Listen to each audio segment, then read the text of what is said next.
तो बंदा काफिर हो जाएगा। माँ किसकी है? ये जी अकरम की माँ है, कहो माज़ल्ला कि ये माँ अल्लाह की है, काफिर हो जाओगे। बीवी कहो, कह सकता है कोई अल्लाह की बीवी, अल्लाह का बेटा, अल्लाह की माँ, अल्लाह का बाप, अल्लाह का चाचा, अल्लाह का ताया, अल्लाह की बहन, अल्लाह का भाई। और जल्लियो बेवकूफो, बाद चीजें ऐसी हैं, बल्कि बड़ी चीजें ऐसी हैं कि जिनके ऊपर अल्लाह के अलावा ही नाम आए तो बंदे का ईमान सलामत रहता है, वरना बंदा काफिर हो जाता है। इसका क्या जवाब है? जो मौलवी ने फलसफा गढ़ा कि उर्स पे नाम आ गया बाबे जीवन शाह का, उर्स को राम कह दिया। 11वीं पे नाम गौस पाक का आया, गौस पाक की 11वीं को राम कह दिया। नाम आया मेरे नबी का मिलाद पे ऊपर, मिलाद को राम कह दिया।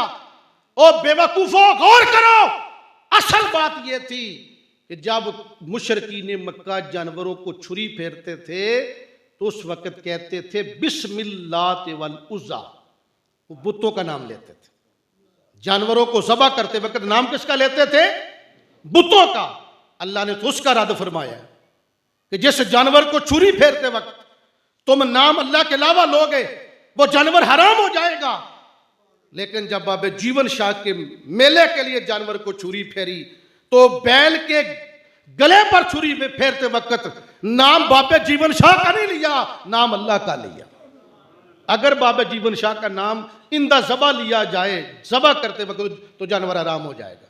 कुर्बानियाँ सारे लोग करते हो, सारा साल तुमने पट्टे डाले जानवर को, कुर्बानी किसकी करोगे? अम्मी के नाम की कुर्बानी, अब्बा जी के नाम की कुर्बानी, सारा साल अब्बे का नाम आया कुर्बानी पे, अम्मी का नाम आया, लेकिन छुरी फेरी तो नाम अल्लाह का, माँ का नहीं, अब्बा का नहीं। अकीके का जानवर, बच्चे के लिए 2 जानवर लाए अकीके के, ज़बा किया तो नाम किसका लिया? अल्लाह का। इसीलिए खुदा का खौफ करो। हर चीज़ की अपनी अपनी क्लासिफिकेशन होती है।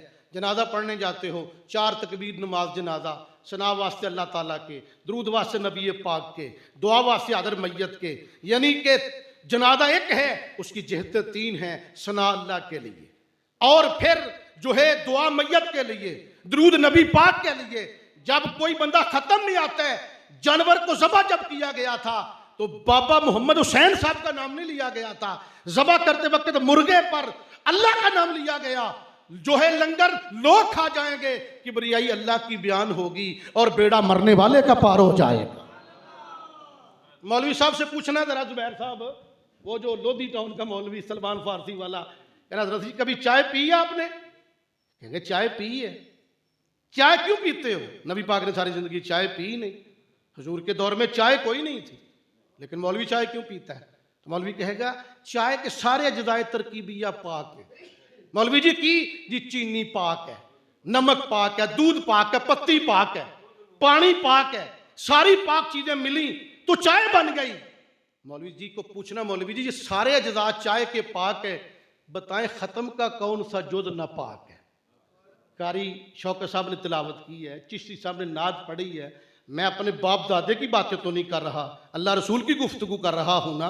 फिर हम जब पढ़ेंगे, कुरान पढ़ेंगे खत्म की सूरत में, उसके बाद हम दुआ करेंगे फौतशुदगान के लिए, बेऔलादों के लिए, मुल्क के लिए, बीमारों के लिए, और फिर दुआ के बाद लंगर खिलाएंगे। मुझे बताएं इनमें से कौन सी चीज बुरी है, कौन सी चीज नापाक है, कौन सी चीज कबीह और माज़ल्ला खबीस है? और जब चाय के सारे अज्जा पाक थे तो चाय तो पाक समझा गया, खत्म के भी सारे अज्जा पाक थे, खत्म को भी अल्लाह ने कबूल फरमा लिया। मुझे बताएं कभी ऐसा हो सकता है कि जुमा जो जुमा है, आपके इल्म में इजाफे के लिए बात करता हूं, जुमा किसी मौलवी साहब से पूछे, मौलवी जी जुमा हुजूर ने पहले पढ़ा या किसी और की ये यानी तरीका था जुमा पढ़ने वाला? जो जुमा सारे लोग पढ़ते हैं, जुमा कैसे शुरू हुआ? मेरे आका भी मदीना नहीं गए, अल्लाह के नबी ने मुसअब बिन उमैर को पहले भेजा। वो जब वहाँ गए, इस्लाम का हल्का फैला तो मुसलमानों ने देखा कि यहाँ यहूदी हफ्ते वाले दिन इकट्ठे होके अल्लाह की इबादत करते हैं, ज़िक्र अज़कार करते हैं, तकरीर करते हैं। तो फिर उन्हें देखकर सहाबा ने जुमा शुरू किया। मदीने में जुमा शुरू किया सहाबा ने। असअद बिन ज़ुरारा ने पहला जुमा पढ़ाया मदीने के अंदर, ना अल्लाह का हुक्म ना नबी का हुक्म, अपने तरफ से खुद उन्होंने शुरू कर लिया। यार अच्छा काम है, चलो हम भी पढ़ते हैं। हुजूर मदीने अभी आए नहीं, कुरान अभी उतरा नहीं। मेरे आका कई महीनों के बाद मदीने जब आए ना, तो जुमे वाले सहाबा ने सब ने मिलकर कहा, हुजूर हम तो आपकी इजाजत के बगैर हमने ये काम शुरू किया जुमे वाला। आपकी क्या मर्जी है? मेरे आका ने फरमाया यार मिल बैठकर अल्लाह का जिक्र करते हो, उसकी इबादत करते हो, काम तो बुरा कोई नहीं। मेरे आका ने पसंद फरमाया, अल्लाह ने भी कुरान नाज़िल फरमा दिया था।